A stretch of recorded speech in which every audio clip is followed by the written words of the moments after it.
All right, so this is the final of prototype number 1, and that is where I first went to a 3/8 inch deep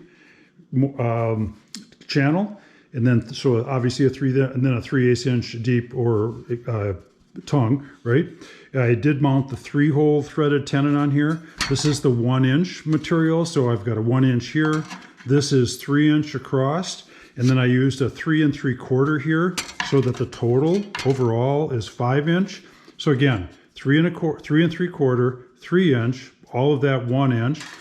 This is again prototype, so I used just some scrap ash that I had laying around, and I used some leftover maple that I had here as well. I left the some of the waning on there, the raw edge or the boning, whatever you want to call it. There's some pretty cool texture here. I don't mind stuff like this. I'd put a coat of varnish, a little more varnish on it, and then it was kind of funny because some of those, because this was scrap, there were some spots where that Gorilla Glue really went crazy. And then I did mount again the 3-hole tenon, just for display purposes on the end. So that is prototype number 1.